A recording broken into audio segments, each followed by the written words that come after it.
All right.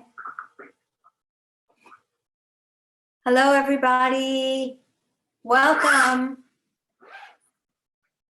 Okay. All right. Looks like my... Hello, everybody. Welcome. Oh, God. Sorry. Okay. We are so new at this. Looks like... Okay. I'm sure you're working. Okay. We're new at this. And I don't know if this is working or not. We are brand new at this, and I can't tell if it's working or not, but I'm certainly hoping that it is working. And if it is working, I wanted to welcome you all to this. You know what? I have to check. Sorry. This is a big oops because I can't tell if it's working. Just proceed as if it is. Okay. Matt, my gorgeous husband, just told me to proceed as if this is happening, even though what I'm seeing on the screen looks like me, but the mouth is moving at a different rate than I'm speaking. So I'm going to assume that it's working. And hi, that's the big thing I want to say. Hello, hello, hello. Welcome, welcome, welcome. I am beyond thrilled that all of you are joining me here today. I can't tell you how thrilled I am that you are this community, my community, and I get to talk to you about my new book. And I actually get to use technology that I've never used before and at which I am not so good at. So I am thrilled that it's working this far. And thrilled too that you're here and that I can talk to you about my new book. So, hi. And before I actually continue any more, and because I said that this was going to be an interview and behind the scenes about the writing of This Messy, Magnificent Life with Matt, I wanted to introduce you for 1 second to Matt. He's going to come back later. But for now, I wanted to introduce him just so that you're not waiting and thinking, didn't she say she was going to bring Matt on? Where is Matt? How come Matt isn't here? So, hi, everybody. Actually, there is one quick little technical thing I think we need to do at our end. I'm just going to try it. Let's see. Oh, here I am. Okay. I think if we go to Zoom, let's see. No, I'm wrong. Okay. Hang on. There we go. Let's see. There we go. I think that's what we want to do. Yay! Now we're actually, you can tell if you haven't already told or gotten the idea that I'm not very good at technology, and Matt, who I think is much better than me at technology, still about this. I would say he's still not exactly good to the point where truly. But here you can see the view from Geneen's writing studio where she wrote This Magnificent Life and This Messy Magnificent. This Messy Magnificent Life. I know, some of my friends asked me, one of my friends was asking me, what is this book about? And I said, like most of Geneen's books, it's kind of autobiographical and talks about our life together. This friend of mine says, oh, probably you're messy and she's magnificent, right? And I said, no, that's not how it works at all. But in fact, that's what I'm going to talk about later when I come back on, about what it's like being a character in Geneen's book. And I'm going to try to bring along with me Izzie, the wonder dog. Even though she's in the doghouse right now. Yeah, because the literal doghouse. No, not the literal one, the figurative doghouse. If those of you saw the Facebook live video that I did the other day, trying to bring Izzie into it, she refused to be on the camera, or she looked away the whole time. Yeah, she's a little camera shy, but we shall see. Okay, I'll see you all later. All right, good. Okay, so I want to share with you today highlights from the book, from This Messy, Magnificent Life. I want to tell you how I came to create the book, behind the scenes. I've actually never talked about that with any of my books. This is my 10th book, and this is the first time I'm going to be talking about what behind the scenes is like. And it's quite a process. And I also want to share with you some exercises from the book, or some tools or some practices. Those are other words for tools and practices, about how you can implement what I've written about in your life today, right now. And I also want to share with you an opportunity about how to pre-order the book. And with it, get a gift of a masterclass with me that I've never taught before on a topic that I've never taught before. And I will tell you more about that as we get further on in our program, which I have to say again, I am so thrilled that this is working so far, and that what I'm actually seeing on the screen is what you're seeing on the screen. It's a big step forward for me. So let me tell you about behind the scenes of This Messy, Magnificent Life and how I came to be writing it at all. As you, or as some of you might know, with Women, Food, and God, I started what was a revolutionary conversation about how we eat is how we live, about every single thing that we believe about joy, about love, about pleasure, about delight, about what we're allowed to have and not allowed to have is right here on your plate. And which means that the way you eat is the way you live. After I myself healed my own relationship with food, by really following the practices I used in Women, Food, and God, and I taught about in Women, Food, and God, which was using food and all the challenges about it as a doorway instead of trying to get rid of it and excise my shtick with food out of me, actually turning towards it, using it, entering it, and finding out what it was about for me. Now, of course, there's more than that with the relationship with food. But basically, that was the main thing, that it's a microcosm of how we feel about ourselves and our lives. What I realized in my own life slowly,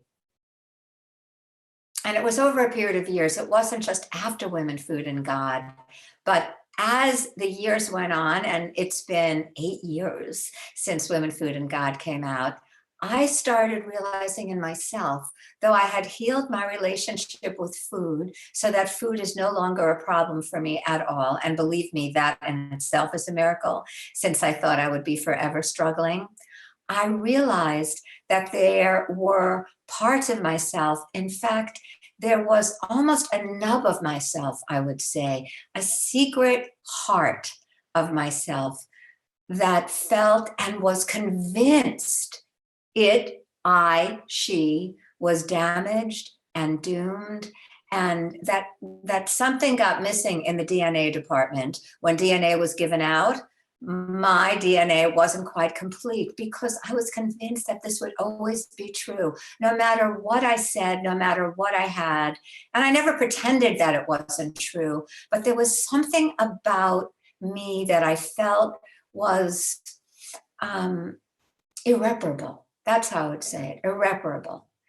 And so, and what those were, there were particular things. It was the mean way I talked to myself. It was sort of a harshness and a violence with which I talked to myself. It was the fact that I woke up every day with the sense that of blame. As a friend of mine said, something's wrong and who's to blame? And that's how I woke up. There was also a sense of not actually being kind to and or owning this body that I was living in. The sense that, well, it wasn't a sense that I treated my jade plant better than I treated my body. I treated my cell phone better than I treated my body. More importantly, there wasn't a sense that it was mine to do, to be in, to inhabit, to take up space, to be fully herein. I didn't own that. And the other part was that I was wedded to negativity. I said to Matt the other day, even though we've been married for many, many years, 30 years actually,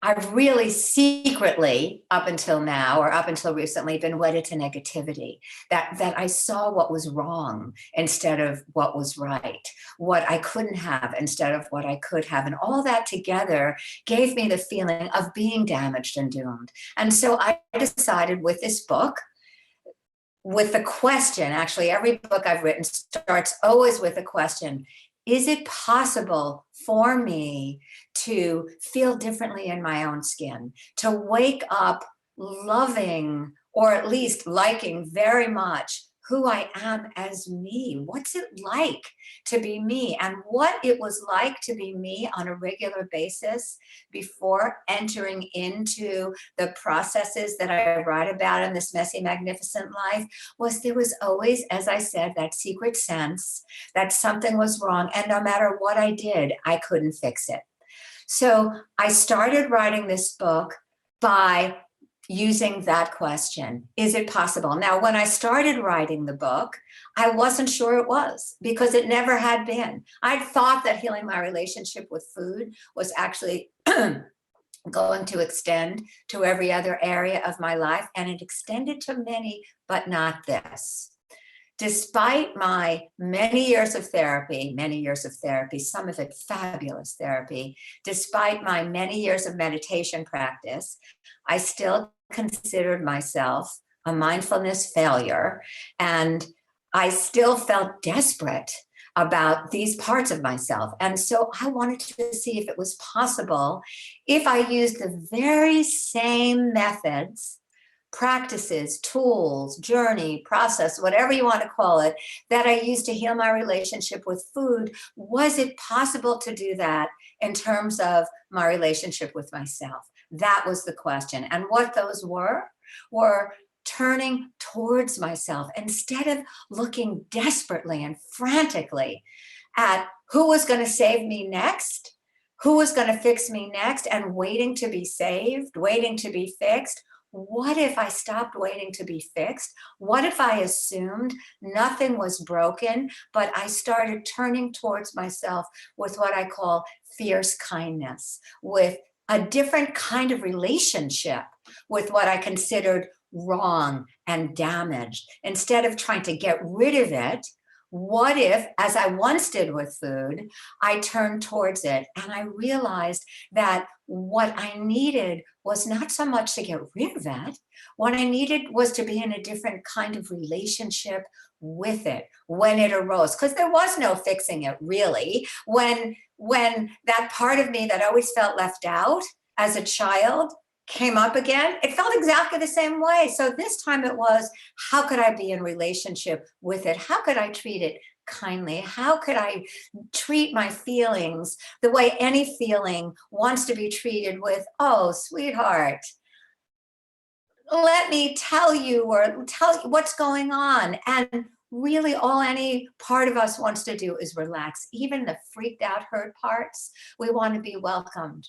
We want to be welcomed with love. So that's how I started treating myself, as well as putting into practice standing in my own two shoes, being in my own body every day, feeling that, asking myself what wasn't wrong. I started some of the practices that I'll be telling you about towards the end of this hour, started doing that with myself. And what I found, to my amazement, actually, amazement and joy and miraculousness, was that what I call the messiness of my life, the so-called messiness, and everybody's got messiness. There's no way of getting rid of it. Forget that. We live in a human body and we're beset with challenges about what it's like here on planet Earth. To use that everyday messiness as a doorway to magnificence, as a doorway to this messy, magnificent life. And that it was possible, no matter what the situation was, to use that messiness as a doorway to what we always wanted by thinking that we could fix ourselves, which is joy and purpose, passion, a feeling of lightness, a feeling of buoyancy. That's what we all want. We want to wake up every day knowing that it's good to be me, that we have a right to exist, that we belong here. We want that.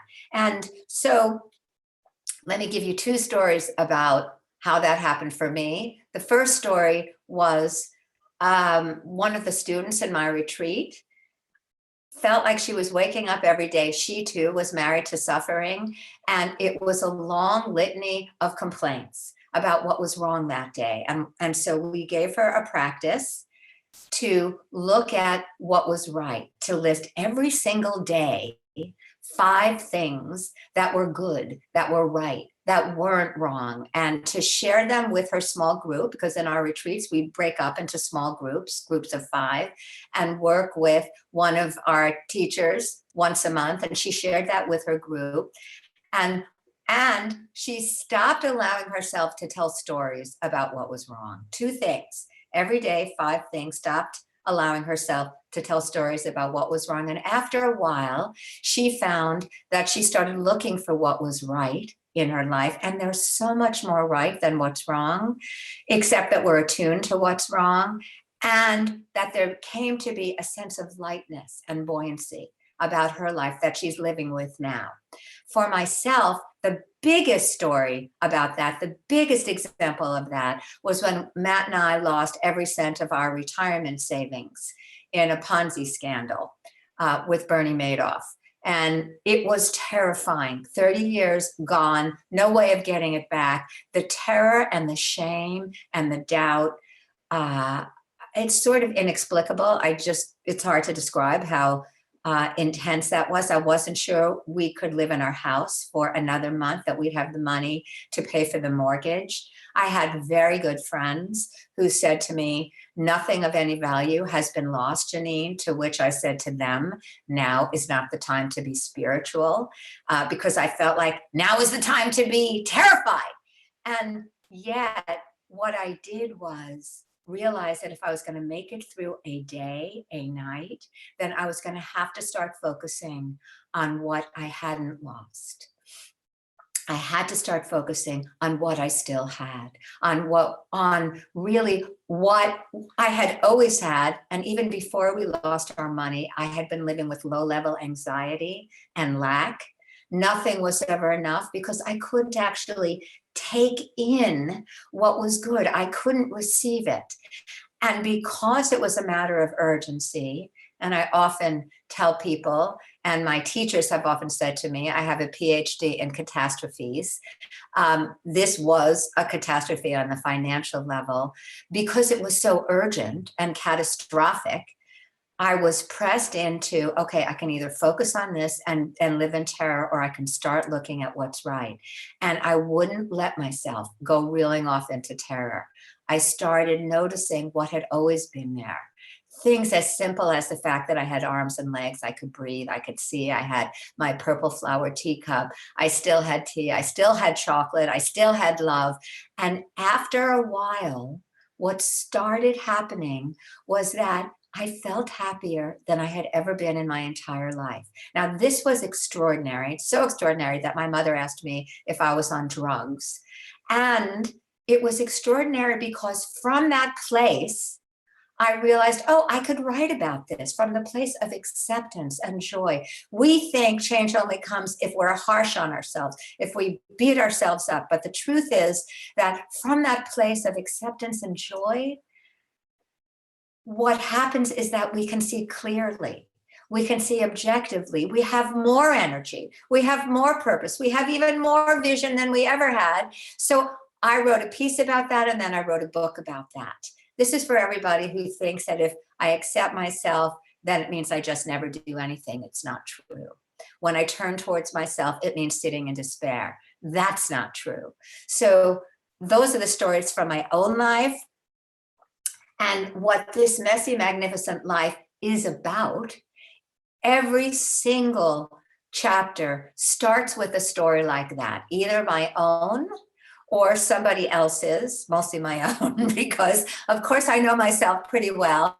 And then there are also my retreat students who I work with, who I love, and whose stories I'm very familiar with. Every single chapter starts with what seems like an irresolvable, unsolvable, terrifying, or otherwise horrible, seemingly horrible and messy situation that just on being presented seems like the only option here is to fall into despair and to complain about it or to feel terrible about it. And in each chapter, what happens is that you see how it's possible to work with everyday messiness or challenges and get to the point of the reenchantment of everyday life. So in chapter 1, for instance, I talk about having to evacuate our house because of a fire, and going through my closet and figuring out what I want to take and asking myself what enough is right there, and really looking at what enough is. That chapter is called Mana. Because of the old story of when people were wandering in the desert, they had new manna every day, and it was different for different people, but they experienced what enough was. So I go through my own stories of food and enough and always wanting more, and what it felt like to finally have enough. That is where I tell the story about money as well, and tell the story of my students. The second chapter, which is called The Last Bite, I start out with eating a bowl of tomato soup, and it's about our attachment to the last bite and not wanting that to end, and what we think will happen when we stop eating. There is a chapter called Heavenly Bodies. It's about when I broke my back in an accident 2 years ago and was in such radical pain. It's about the moment that I realized that I treated my jade plant better than I treated my body. And in fact, although I'd been talking about our bodies and this body, I still never really inhabited my body, and I didn't get the source of power that this body is. I didn't own this body. So that chapter is about the process that all of us can go through about living up here. It's sort of like most of us live in the attic of ourselves, but it's like owning a 3-story house and never coming down into the rest of the house, but living in the attic. So that's what that chapter is about. You know, I do want to say now that if you're inspired or touched, or this process of working through what seems unresolvable, if you're inspired by that, if it touches you, I would definitely, urge you to be part of the movement, to send out the word that working through all this is possible by pre-ordering the book, because that actually lets the publishers and the bookstores know that these kinds of issues, the issues that we have as women for the most part about bodies and authenticity and power, about the fact that we're challenged every day, these kind of issues really matter. It's good to have books like this out there. And so I really do want to invite you as part of this community, as my community, to pre-order the book, because it's those pre-orders that give the signal to the booksellers, to the bookstores, to the publishers, and therefore to the bookstores and or directly to the bookstores, that this is important, that we want books like this out there, that these kind of issues really, really matter. And so get a copy for your friend, get 5 copies and start a book club. We will have a set of book club guidelines that you can access. Just start or keep the movement going for what's important. Send the signal, and you can do that. And you can scroll down to the bottom of the page and we'll show you how to do that. Now, I actually want to invite Matt back. Matt, if you're listening, come on back, because we're going to talk together. While he's coming over here from his little space to here, I also want to say that the book is filled with practices. It's filled, and the end is there's a set of touchstones to use every day in your life. I wrote that sort of as a bookend to the eating guidelines, which I talk about in many of my books, and which people find so helpful because they're so concrete. The touchstones are also very concrete. The first one is, oh, there you are. Hi, I can't hear you. You can't hear me? No, can't hear you. Uh-oh. There's my husband, but I can't hear him. So I'm going to keep talking until I can hear him. He can't figure out, and hopefully, sweetie, I can see your gorgeous face, but I can't hear you. I think I'm supposed to be able to hear you. You know what? This is what I Okay. mean about us and technology. Anyway, back to the touchstones in the book.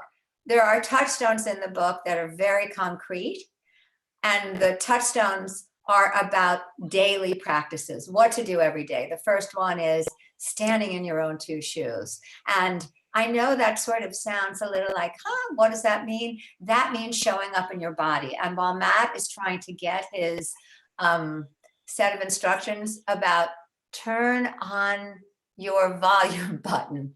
Okay. A little like, what does that mean? Okay. That means showing up in your body. Then go to the window and shut down the YouTube tab. So, Your volume button. Matt, why don't you come on over here? Come on okay, over to turn the. that back off and I'll show you how to do it. Okay.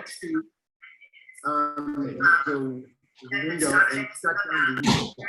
So, Matt, why don't you come on over here? Okay, we're having a technological I'll show you how glitch. to do it. Okay.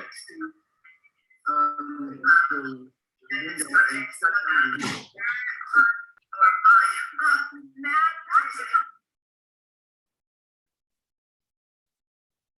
Here he comes. Does that mean that nobody has been? No. A little technological excitement. Okay, I'm pretty sure this is the solution.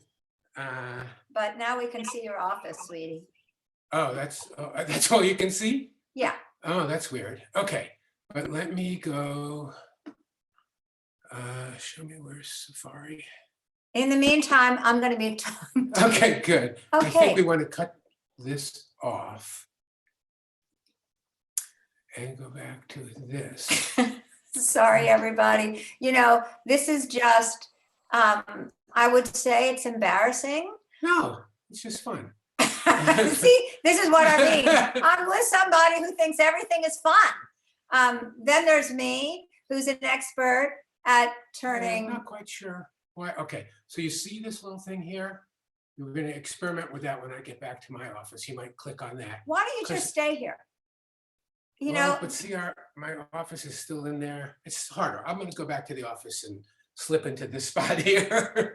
But I think if you click on, it's on speaker view. It's weird. Okay, I don't know why that's happening, but let's just try to okay, get into the frame so we can talk to each other that okay. way. Okay. He says it will be better if we're both here so that we can talk to each other.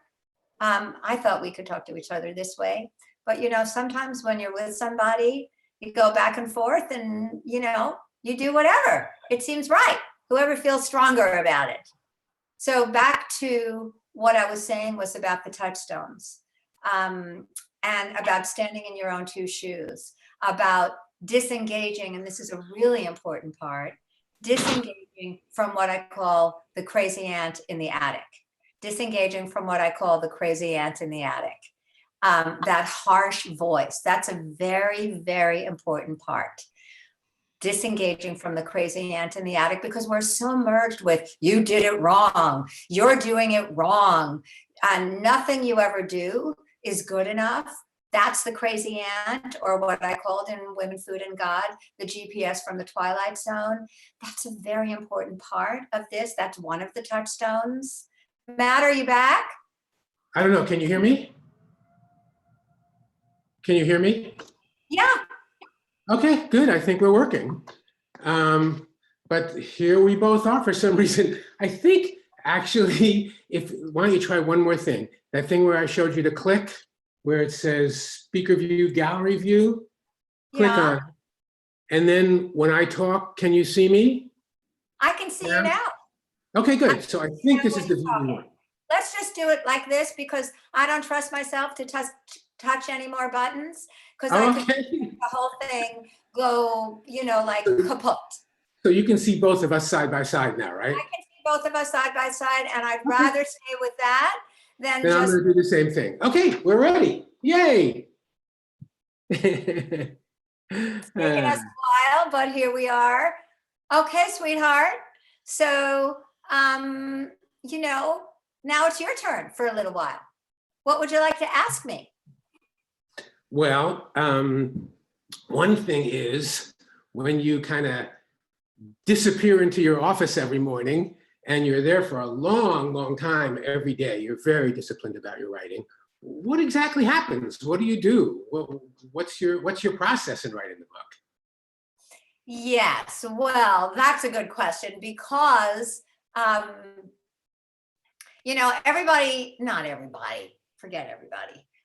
Most people think that writing a book is fun. And the thing is that I really do love writing. I do. I love writing. Some people don't. Mhm. And but I'm one of the people that does love writing since I've been in fifth grade. That doesn't mean though that when I come out to my office every day, it's fun. Often it feels like a slog. Often it feels like I write crummy sentences. I write terrible paragraphs. I spend pages writing stuff that I end up throwing out. And that crazy aunt in the attic is right there the whole time saying, really? You think somebody's going to be interested in this? You think anybody cares about this? Come on, Geneen. So that's why I'm saying that you have to disengage from the crazy aunt in the attic. And then I just keep on plodding along. It's plodding, it's plodding, it's plodding. And sometimes it feels like flying and flying, but having wings and being in the sky and all that. And then I'm sort of like a banana slug crawling back on the earth. Does that answer your question? Yes, I don't know if you've talked about this while I was running back and forth, but I remember you had that little note from Nora Roberts up in the house. Have you mentioned that? Ass in No. chair? Right. Yeah. Nora Roberts, the romance writer, I read an interview with her in the New Yorker, and she said that she has on her desk ass in chair. And so I put that in the kitchen actually. And next to it, no morning phone calls, because ass in chair and no morning phone calls meant, Geneen, get your butt out to the writing studio. And because otherwise, I love talking to my friends. I could spend the morning just schmoozing, and mornings are my best time to write. So I knew that I had to get out there and do No, I it. know lots of times someone will say, "Oh, will you guys meet us for lunch?" And I get excited about it. And I say, "Hey, let's go out and meet somebody for lunch." And you're like, "I can't. I'm writing then." So you resist all temptation. It's very amazing. And I have to say, sometimes I feel deprived and very sorry for myself because Uh-huh. everybody's out having fun, having lunch in restaurants that have little potted red geraniums, ordering really delicious food. And I'm sitting here with a sentence that isn't working, and it's very lonely sometimes. But the thing is, it's totally worth it, because then out comes a sentence, but then out comes a whole big feeling. And then, like in the book, which is, it Mhm. has now become a book. I forgot to show this to you all, everybody. Here it is. It's a book. And what's so amazing about the fact that it becomes a book is that it just starts, like any creation starts, as a teeny little wisp of an idea. And then it just keeps on building and building and building. And if you stay with it, and this is the same with our inner process, if you stay with it, it shifts, it opens, it changes. And so that's what happens when you put your ass in your chair. Well, I know one of the things we wanted to talk about, and of course, it's not just me that you write about in the book, but what it's like to be a character in your book. And is that, I mean, I know your mom and your stepdad have feelings about this too. Is that something you want to, Sure. we should talk about? Yeah, I think it's a great thing to talk about. And, a lot of people ask me about that. Well, what's it like for people in your life? Because it really is nonfiction. And what's Yeah. it like for people in your life that you write about? I'll talk about the other people first. And then, Matt, I'd like to hear what's it like for you to be written Okay. about. Or, for my mother, bless her heart, she has really been a good soldier throughout these years. Up to the point where she and my stepfather were at a health fair once. And, because I have, I mean, really talk about open book, because my life is in some ways an open book, and my relationship with my mom was certainly a big part of what I wrote about in the early years, not so much now. My stepfather and my mother were at a health fair, and somebody had read my early books, and this was a nutritionist, and Dick, asked this woman, "Oh, you're a nutritionist. You must know my daughter-in-law, Geneen Roth." And the nutritionist said, "Yes, I do." And then she looked at my stepfather, Dick, and she looked at my mother and she said, "Are you her mother?" And my mother said, "Yes." And she said, "She had a very difficult childhood." And she stalked away. And my mother screamed out, "Yes, I know, I was there." And so there's a way of being humorous about it. Or the time that I'd been on Oprah and talking about my relationship with my mother, and we're at the cashier. It was Thanksgiving. We're at the cashier checking out, and the person said, "Oh my God, I recognize you. You were just on Oprah." And my mother, who was standing next to me, said, "Yes, she was, and I'm not her mother." And so there's that part. But that's not true for you, sweetheart, because it's the opposite thing for you, because somehow you always come out looking, like a model citizen. Yes? Yes, some of my friends are very protective and they don't like that you write about me, but Seriously? You never have told this to me before. oh yeah, no, someone I won't name on this broadcast, but you know. I can't believe you're telling me this for the first time. No. On national something. You've managed to repress it, but we have had this discussion before.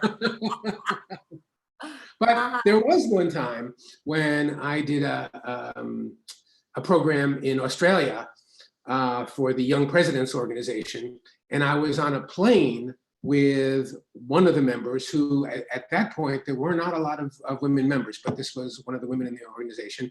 And she was like, "So did your wife come with you on this trip?" And this was what they call a family university, where people brought their family. I said, no, I'm here with my niece. And she said, "Well, where's your wife?" And I said, "Oh, we were just all in Bali before this." And she stayed in Bali with some friends. And then she says, "Oh, what does your wife do?" And I said, "Well, she's a writer." And she said, "Well, what does she write?" And I was like equivocating, like, "I don't know if you've heard." She said, "Well, what's one of her books?" And I said, "Well, she wrote a book called When Food is Love." And there's like a long double take, and this woman goes like, "Oh my God," she says, "You're that Matt?" She said, "I can't believe you're that Matt." She said, "I divorced my husband over you." I said, "What do you mean?" She said, "When I read that book, I thought, if guys like that exist in the world, why should I be married to a chump like this? So I divorced that bum." And I said to her, "You know what? I'm not as good in real life as Geneen makes me look in the books." Well, there was another famous time that comes to mind too, when you and I went out to brunch in Berkeley, and we were eating, and a couple came up to the table, and they came over to me and said, "Hey, I hate to interrupt your meal, but we just want to tell you, we went to one of your play workshops and we had so much fun. We had such a great time. We just had to come over and say thank you." And I said, "Oh, that's so sweet of you. What are your names?" And they told me your names. And I said, "Oh, that's great. This is my wife, Geneen." And they go like, "Oh my God, it's Geneen Roth." And like, there was my 15 seconds of fame down the tubes immediately. So, oh, sweetheart. life with Geneen. So what is it like for you to be written about? How do you actually feel? I mean, that's how other people feel, but like, how do you feel? Yeah. I have a little trepidation about it with each book, but I've never seen you write anything that I would say that's not true. So I remember even in our wedding vows, one of the things I said to you was, "I love how you tell the truth and how you're committed to the truth." And it's something I think you're better at than I am, but it's something that I aspire to and grow to. So, every once in a while, there's a little like, "Ooh, I can't believe she's saying that." But, mainly about our relationship, not about me in particular. But I think it's great. I think it's fantastic. And it's a real model of that everything is not always spectacular and wonderful, and oftentimes, as I say, I do look better than I really am. Sometimes a chapter will end with me making some kind of fairly sage comment, and I'll like, "Oh, did I really say that? Well, I'm glad that it looks like I said it. So I feel good about it. I feel excited about being a character in your books. Well, Yeah. one thing is, and I've said this to you a lot, but since we are together here talking to this fabulous community who has been with me and therefore with us, since I do write about you so much, is that I really do appreciate you being willing to be written about and being so open and about the process of me writing about you and using our relationship and as an example of well, first of all, sometimes of me being utterly crazy, and me, like that time in the car that I wrote about in that chapter about now I can't remember the name of that chapter. Oh, it was about the crazy aunt in the attic. It was about when we went to visit our friend who had prostate cancer. Yeah. And within 5 minutes after getting in the car visiting him, because he had said something like, yes, I had my prostate removed and now I'm doing this inner Tai Chi and this prostate Tai Chi and I'm healing so much faster. And then Matt and I got in the car and I thought, oh God, I can't believe I stopped doing Tai Chi 30 years ago. What is the matter with me? What if I get the equivalent of prostate cancer? And even though I don't have a prostate, what if I get that? I won't know how to do Tai Chi to heal myself. And slowly I just collapsed. And that's an example of being under the thumb of the crazy aunt in the attic, the collapse, the feeling of smallness. And I could hardly even talk to you. I couldn't tell you the truth until the next day when you asked me what was going on and, told me that you thought the crazy aunt was inhabiting the premises. So it's oftentimes through the book where I talk about our relationship, but then also, you are a model of sanity for me. You are. You have the kind of nervous system that I only dream about having, which is really mostly in parasympathetic mode and relaxed mode. So the things I actually write about you are true. And, well, I think in this new book you do compare me to a dog, which actually is kind of a compliment, but I can see why it might not be the most flattering thing to be written about. I forgot that I did that. Yeah. Yes, I do. Yeah, you do. I do, because you are very much that kind of brightness and, that every morning greeting me, as I say in the book, like you haven't seen me in a million years, like the sun is just coming out. So yes, you have that irrepressible enthusiasm. Good recovery, then. Good recovery. So here is the question I do want to ask you, like, what are your greatest hopes for the book? Yeah.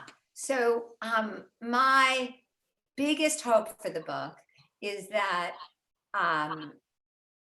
people will see that it's possible to use what they consider impossible situations, or what I'm calling the messiness of our lives, that it's possible to use any situation, no matter what it is. I talk about in the book having the 4-month virus, so being sick for 4 months, and the despair of having to cancel everything and feeling so awful and having dirty hair and wearing my cat's pajamas for days, and yet how I turned that around, where I finally accepted that. So I want people to know, and there are also stories of people with cancer and how they've used this for that. So I want people to know that no matter how it seems, no matter how damaged or doomed they feel they are, because I know I'm not the only one who felt irreparably damaged, and that the goodness was for everybody else, but not for them. I want everybody to know, including people like your Aunt Doris, those of you who have an Aunt Doris, or anybody, because this book is for anybody. It's not written in sort of, I don't know what to call it, but hard to understand language. It breaks things down very simply so that even your Aunt Doris could understand this. I want everybody to know that no matter what age they're at, no matter what's going on, no matter how hopeless the situation looks, there is the possibility of using that exact situation, not trying to get rid of it, as a doorway to what I'm calling the magnificence of your life, and to what's never been broken, to what is always at ease, to contacting that part, which is a big part. So I want everybody to know that. You know, I know you held up the book already, but I'm going to hold it up too. I love the job they did on the book cover. It's, I think, can you see it? It's all sparkly and little things. It's so you. It's really great. And, stars. You can touch the stars. You can touch the stars, yeah. And you know, I do want to say one thing about this whole pre-order thing. You and I had a discussion that both of us are the same when we see something that you can pre-order a book. I usually think, okay, I'll just get it when it's available. And then what often happens is I kind of forget. And 6 months later, somebody's talking about the book and I was like, oh yeah, I forgot to get that book.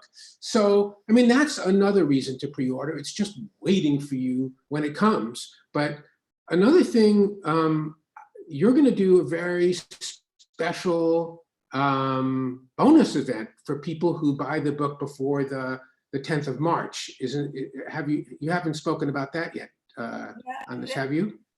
Well, if they buy the book now, buy it now,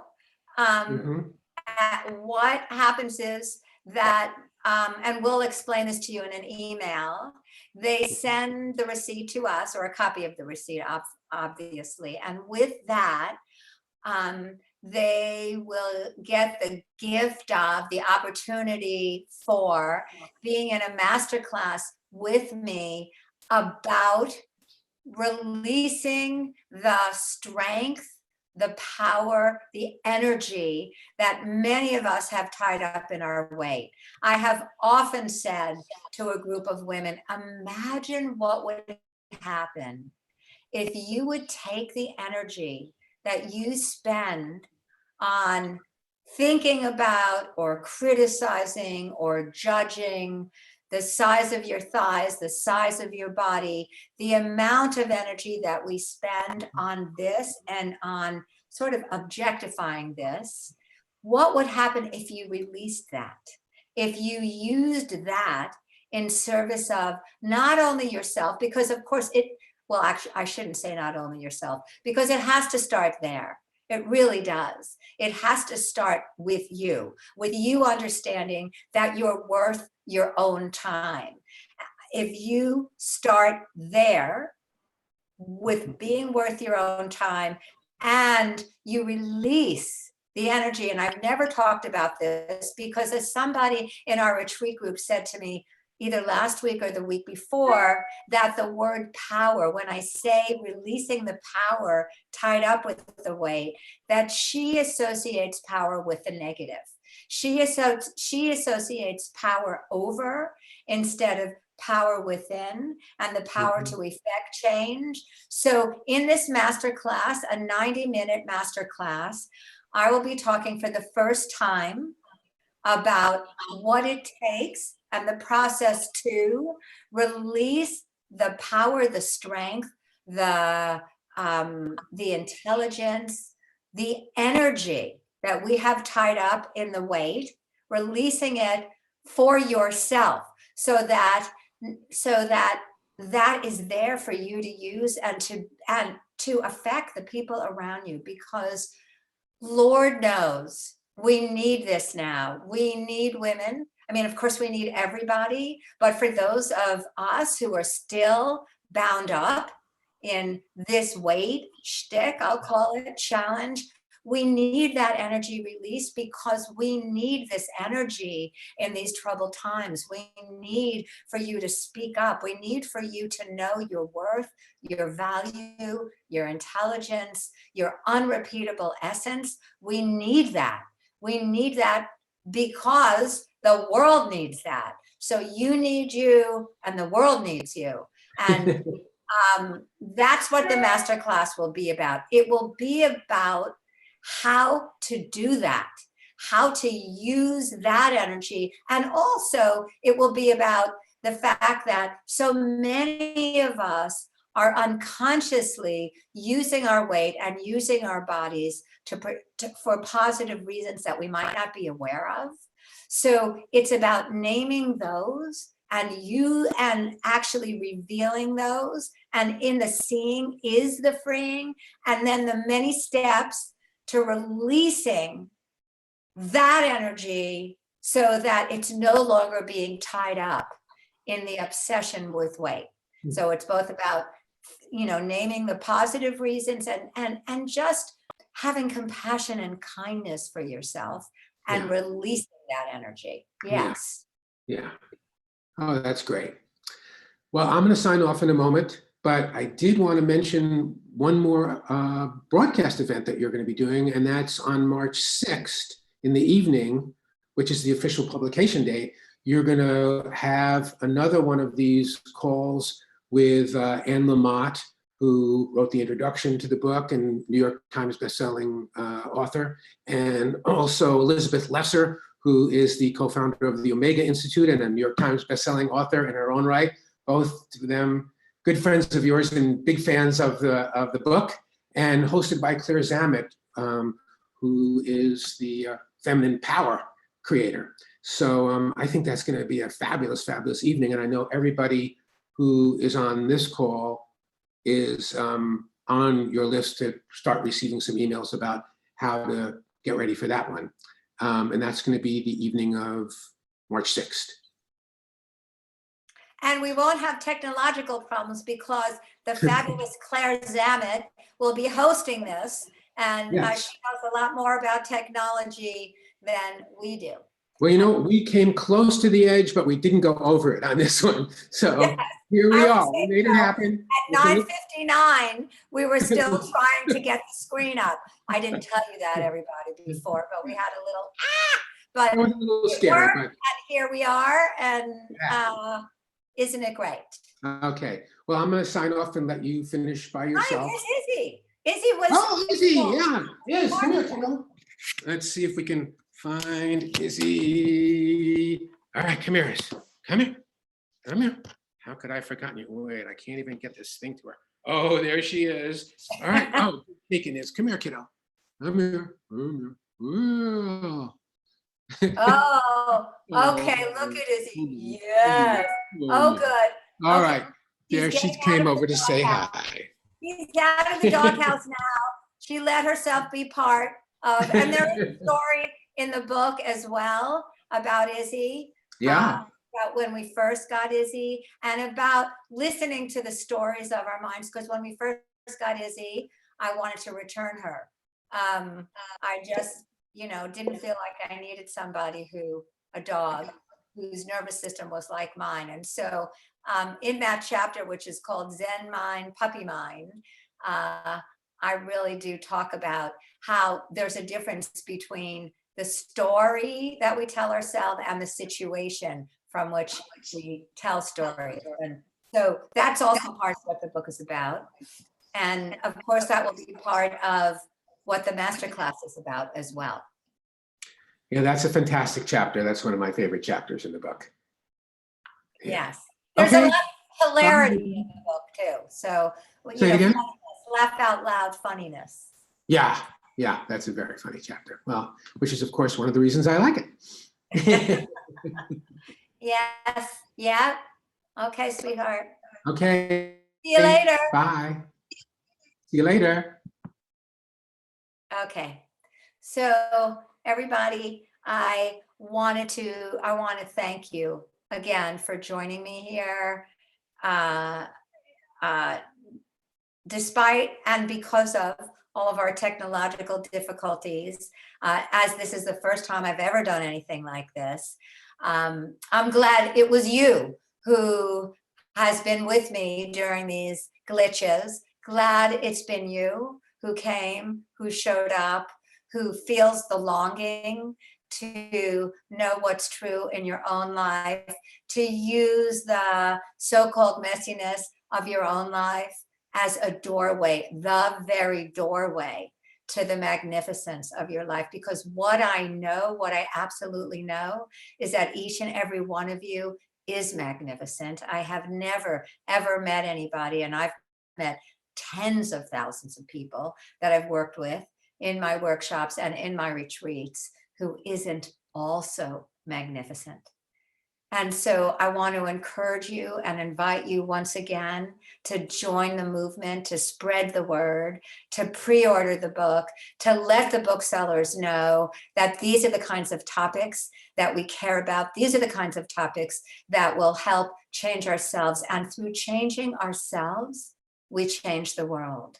And what could be better than adding kindness and calm and sweetness and joy to this world in these troubled and anxious times? We have the answer. It's right here. It's right now. You don't have to go looking any further, except, of course, to read the book, where I talk about that chapter after chapter after chapter. So thank you, thank you, thank you for joining me. My love to each and every single one of you. Join the movement, spread the word, and thank you for being part of this.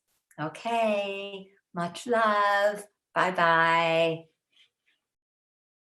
Now let's just see if I can figure out how to leave this. Okay. Bye, everybody. That was a little anticlimactic, but still, bye, everybody. And again, thank you.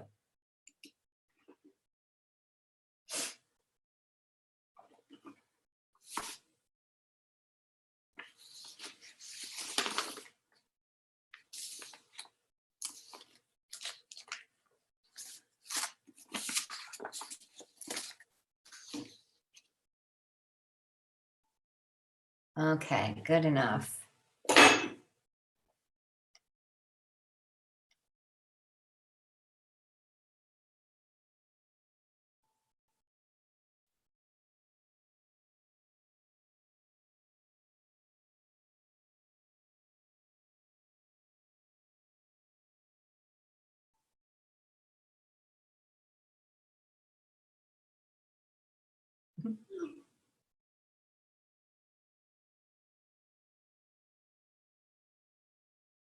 Well.